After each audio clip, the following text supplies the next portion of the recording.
Hello students, আমি Nitish sir জ্ঞানজ্যোতি coaching সেন্টারের পক্ষ থেকে তোমাদের প্রত্যেককে জানাই আরো একবার স্বাগত।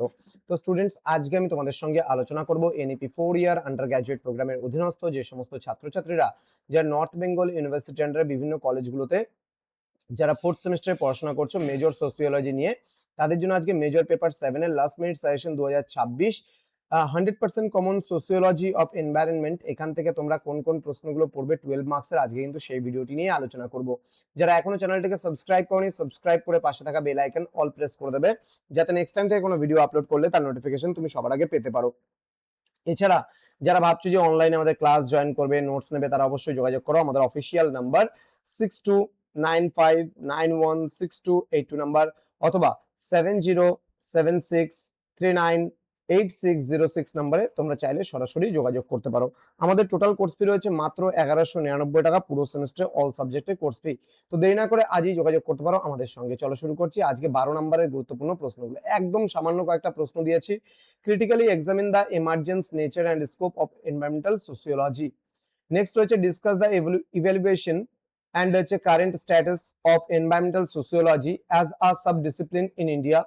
Then sustainable development is a bridge between economic growth and environmental prevention. Explain with its characteristics. Next হচ্ছে define and elaborate on basic concepts, ecosystem, ecological footprint and biodiversity. Next, evaluate the impact of human population growth on the global environment and resources. Next হচ্ছে examine deforestation as a major environmental issues, focusing on the causes and social consequences. Next, discuss the various types of pollution, air pollution, water pollution, soil pollution, noise pollution and their long-term social impacts. Next, analyze global warming and climate change from a sociological perspective. Next, critically discuss the socio-economic impacts of large dams and the resulting displacement of people. Next, provide a detailed analysis of ecofeminism and its relevance in contemporary environmental movements. Next, compare and contrast forest-based and water-based environmental movements in India with examples. Evaluate the role of civil society and NGOs in advocating for environmental justice and protection.